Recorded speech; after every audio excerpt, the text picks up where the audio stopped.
Assalamualaikum warahmatullahi wabarakatuh. Halo semuanya, perkenalkan nama saya Mutiara Madani. Saya berasal dari Kabupaten Sijunjung, Provinsi Sumatera Barat. Saya bersekolah di MAN 1 Sijunjung. Di sini saya akan menyampaikan beberapa materi tentang sistem sirkulasi. Yang pertama itu tentang komponen penyusun darah. Dalam komponen penyusun darah ini terbagi menjadi beberapa bagian. Yang pertama itu tentang plasma darah. Plasma darah terdiri atas 55%. Nah, teman-teman, plasma darah ini juga terbagi menjadi 3 ya. Yang pertama yaitu air. Air terdapat 92%. Yang kedua, protein plasma 7%. Protein plasma ini juga terbagi menjadi 4 ya teman-teman. Yang pertama adalah albumin 55-60%. Yang kedua, globulin 35%, fibrinogen 4%, dan yang terakhir protein lain kurang lebih 1-6%. Dan bagian terakhir di plasma darah itu campuran kompleks anorganik, organik, dan gas sekitar 11%. Yang kedua itu sel dan keping darah terdiri atas 45%. Keping darah ini juga terbagi menjadi 2 ya teman-teman. Yang pertama eritrosit. Bagi laki-laki dan perempuan itu berbeda ya teman-teman. Yang laki-laki ada 4,2 sampai 5,4 juta sel milimeter per kubik. Yang perempuan 3,8 sampai 4,8 juta sel milimeter per kubik. Yang kedua adalah limfosit. Limfosit ada dari 5.000 sampai 10.000 sel per meter kubik. Limfosit ini juga terbagi menjadi 2. Yang pertama adalah granulosit. Granulosit terdiri atas 65%. Granulosit ini juga terbagi menjadi 3. Yang pertama itu neutrofil 60%, yang kedua eosinofil 1-3%, yang terakhir basofil 1%. Dan yang kedua adalah agranulosit 35%. Agranulosit ini juga terbagi 2 teman-teman. Yang pertama adalah limfosit 30%, yang terakhir adalah morosit 3-8%. Materi yang kedua yaitu tipe-tipe golongan darah dan transfusi darah. Pertama adalah penggolongan darah sistem ABO. Penggolongan darah sistem ABO ditemukan oleh ilmuwan Austria bernama Karl Landsteiner pada tahun 1930. Penggolongan darah sistem ABO dilakukan berdasarkan ada atau tidak adanya antigen tipe A dan tipe B pada permukaan eritrosit serta antibodi tipe A, anti-A, dan tipe B, anti-B dalam plasma darahnya. Selanjutnya, penggolongan darah sistem RH atau rhesus. Penggolongan darah sistem rhesus ditemukan oleh Karl Landsteiner dan Wiener pada tahun 1940 setelah melakukan riset dengan darah kera rhesus, yaitu spesies kera yang banyak dijumpai di India dan Tiongkok. Nah, ini juga ada ya teman-teman pengaruh faktor rhesus pada transfusi darah. Jika seseorang yang memiliki RH- atau rhesus negatif diberi darah donor RH atau rhesus positif, orang tersebut akan segera memproduksi aglutin anti-RHD. Transfusi tersebut pada awalnya tidak membahayakan, tetapi transfusi darah RH positif selanjutnya akan mengakibatkan hemolisis sel darah yang merah donor karena aglutin anti-RHD pada resipien yang terbentuk sudah banyak. Nah, teman-teman, tadi ada aku bilang hemolisis. Nah, hemolisis ini adalah pecahnya membran eritrosit sehingga hemoglobin terlepas bebas ke plasma darah. Akibatnya, ginjal harus bekerja keras mengeluarkan sistem pecahan sel-sel darah merah tersebut. Kondisi ini bukan hanya menyebabkan tujuan transfusi darah gagal, tetapi akan memperparah kondisi residusi. Selanjutnya adalah pengaruh faktor resus terhadap janin saat kehamilan. Faktor resus tidak berpengaruh terhadap kesehatan, tetapi perlu diperhatikan oleh pasangan ayah dan ibu dengan resus yang berbeda. Jika ibu memiliki darah resus positif dan janin yang dikandungnya memiliki resus negatif, perbedaan ini tidak menimbulkan masalah. Namun, jika ibu memiliki darah resus negatif, sedangkan janin yang dikandungnya memiliki resus positif, tubuh ibu secara alami akan bereaksi membentuk zat antibodi anti-RH untuk melindungi tubuh ibu sekaligus melawan benda asing. Selanjutnya adalah transfusi darah. Transfusi darah adalah proses mentransfer darah atau produk berbasis darah dari seseorang ke sistem peredaran darah orang lain. Transfusi darah bertujuan untuk menyelamatkan jiwa yang dilakukan pada kondisi medis tertentu, misalnya kehilangan darah dalam jumlah besar akibat dari trauma, operasi, atau tidak berfungsinya organ pembentuk sel darah merah, seperti kecelakaan. Selanjutnya adalah sistem peredaran darah sistematik dan pulmonalis. Yang pertama adalah sistem pulmonalis. Sistem pulmonalis ini mekanismenya yang pertama adalah ventrikel berkontraksi ke katup tricuspid tertutup, dan selanjutnya katup semilunar di paru-paru terbuka. Selanjutnya darah kaya CO2 dari ventrikel kanan dibawa oleh arteri pulmonalis menuju ke paru-paru kanan dan kiri. Di paru-paru darah melepaskan CO2, darah mengambil O2 di paru-paru. Darah kaya O2 dibawa oleh vena pulmonalis menuju ke atrium kiri. Ventrikel relaksi, lalu katup bikuspid terbuka dan darah mengalir ke ventrikel kiri. Selanjutnya sistem peredaran darah sistematik. Mekanismenya ventrikel berkontraksi menuju katup bikuspid tertutup menuju katup semilunar aorta terbuka, lalu darah kaya O2 oleh arteri diedarkan ke seluruh tubuh kecuali paru-paru. Lalu darah melepaskan O2 dan mengambil CO2 dari seluruh jaringan tubuh menuju darah kaya CO2 dibawa oleh vena cava menuju ke atrium kanan dan lalu ventrikel relaksi menuju katup tricuspid terbuka, lalu dan terakhir darah mengalir ke ventrikel kanan. Selanjutnya materinya adalah peredaran darah jantung dan limfa. Yang pertama yaitu jantung. Jantung merupakan organ pemompa darah kita ya teman-teman.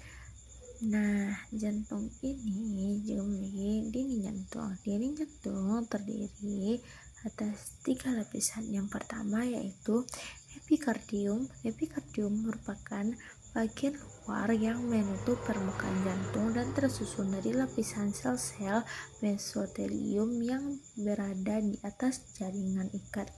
Yang kedua, miokardium merupakan bagian tengah yang terdiri atas jaringan otot jantung dan mampu berkontraksi untuk memompa darah.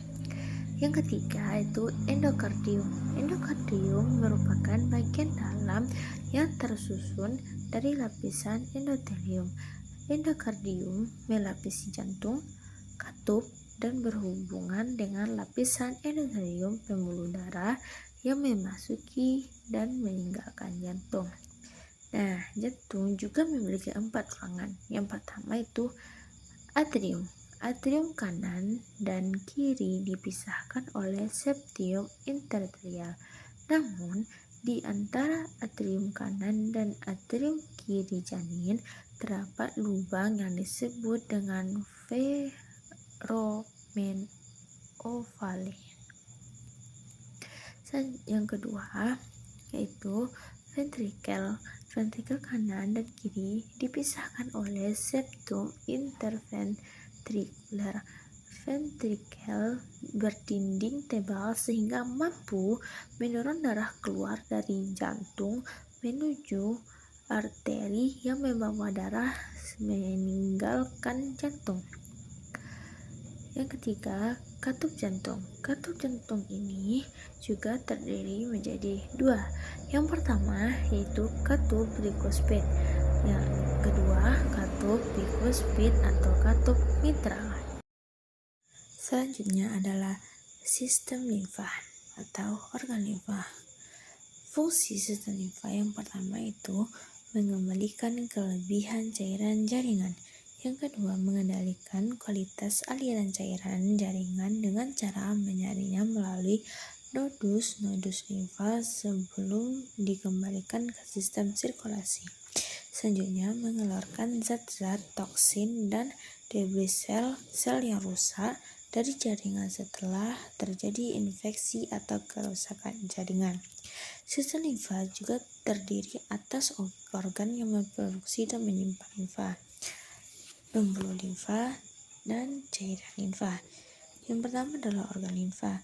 Nah, teman-teman, organ limfa ini juga terbagi menjadi beberapa. Yang pertama adalah nodus limfa.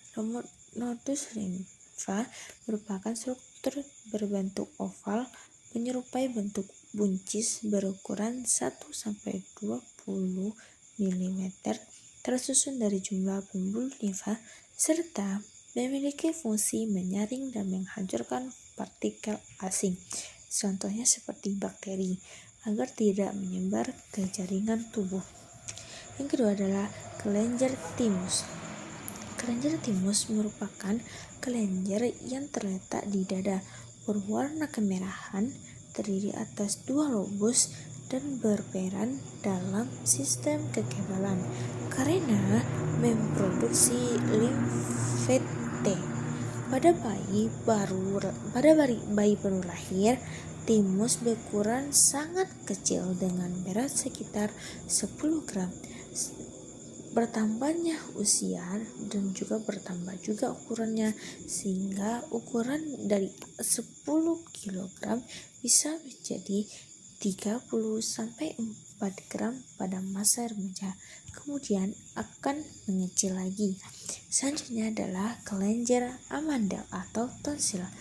Ini terletak di bagian kanan dan kiri faring di belakang rongga mulut. Selanjutnya adalah limpa atau lien, adalah kelenjar berwarna ungu tua terletak di sebelah kiri abdomen atau di bawah iga ke-9, ke-10, dan ke-11, dan permukaan luarnya menyentuh diafragma. Limfa juga memiliki fungsi teman-teman. Yang pertama itu menghasilkan limfosit dan zat antibodi, menghancurkan sel darah putih dan trombosit, serta menghasilkan sel darah merah pada masa janin. Selanjutnya adalah pembuluh limfa. Pembuluh limfa terdapat di seluruh tubuh dan organ tubuh kecuali saraf pusat, bola mata, telinga, dalam epidermis kulit, kartilago, dan tulang.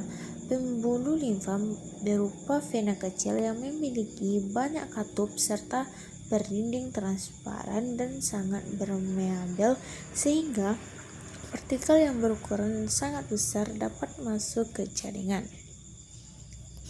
Selanjutnya adalah cairan limfa atau getah bening, adalah cairan jaringan yang diaporsi ke dalam kapiler limfa, berwarna kekuning-kuningan serta mengandung plasma protein, limfosit, keping darah, fibrinogen, lemak, dan sedikit oksigen. Cairan limfa tidak mengandung sel darah merah dan karbon dioksida. Aliran limfa Nah teman-teman, sirkulasi aliran limfa sebagai berikut. Contohnya seperti cairan interstisial dari jaringan menuju masuk ke kapiler limfa, lalu cairan interstisial yang sudah berada di dalam kapiler tersebut atau kapiler limfa disebut cairan limfa mengalir dari kapiler limfa menuju ke saluran penampungan, lalu ke pembuluh limfa yang lebih besar dan bergabung membentuk trunkus atau batang saluran limfa utama. Nah, materi yang terakhir itu gangguan sistem peredaran darah. Yang pertama yaitu anemia. Anemia adalah keadaan saat jumlah sel darah merah atau jumlah hemoglobin dalam sel darah merah berada di bawah normal. Anemia ditandai oleh hematokrit atau persentase eritrosit dan volume darah yang rendah. Jenis anemia antara lain adalah anemia persisiosa yang disebabkan oleh ketidakmampuan tubuh menyerap vitamin B12. Yang kedua, anemia gizi karena kekurangan zat besi dalam makanan. Dan yang terakhir adalah anemia aplastik yang disebabkan oleh kegagalan sumsum tulang memproduksi sel darah merah. Yang kedua itu hemofilia adalah kegagalan dalam proses pembekuan darah pada pembuluh darah yang cedera. Seperti misalnya kita dalam keadaan luka, lalu luka tersebut mengeras karena adanya hembusan dari angin sehingga dia membeku. Lalu adalah leukemia adalah gangguan produksi leukosit yang terlalu banyak. Leukemia dapat terjadi pada semua usia termasuk anak-anak. Selanjutnya adalah sicklemia atau sickle-cell atau penyakit sel sabit adalah penyakit genetik akibat mutasi gen yang menyebabkan sel darah merah memiliki hemoglobin abnormal atau hemoglobin S sehingga kekurangan jumlah oksigen dan membentuk seperti bulan sabit. Selanjutnya adalah thalassemia adalah penyakit keturunan yang terjadi akibat kelainan sel darah merah. Sel darah merah berbentuk tidak normal, cepat rusak, kekurangan oksigen, dan berumur lebih pendek dari sel darah merah normal. Selanjutnya adalah hipertensi, adalah tekanan darah arteri meningkat sehingga di atas normal, misalnya di atas 100 sampai 90 mm/Hg. Atau hipertensi dapat mengakibatkan pecahnya pembuluh darah dan stok darah sumbatnya arteri otak. Selanjutnya adalah hipertensi. Hipertensi adalah tekanan darah arteri menurun sehingga di bawah normal, misalnya kurang dari 90 atau 60 mm. Penyebab hipotensi yaitu kehamilan berbaring terlalu lama karena sakit, konsumsi obat pelangsing yang berlebihan, dan dehidrasi. Nah, teman-teman, hipertensi ini dan hipertensi agak lebih ini ya teman, sama, tapi mereka ada memiliki perbedaan. Perbedaannya adalah pertamanya, kalau hipertensi tekanan darah arterinya akan meningkat, sedangkan hipertensi tekanan darah arterinya menurun ya teman-teman. Cukup sampai di sini materi yang dapat saya sampaikan. Jika ada kekurangan dan kesalahan mohon dimaafkan. Saya akhiri dengan wabillahi taufiq wal hidayah. Assalamualaikum warahmatullahi wabarakatuh.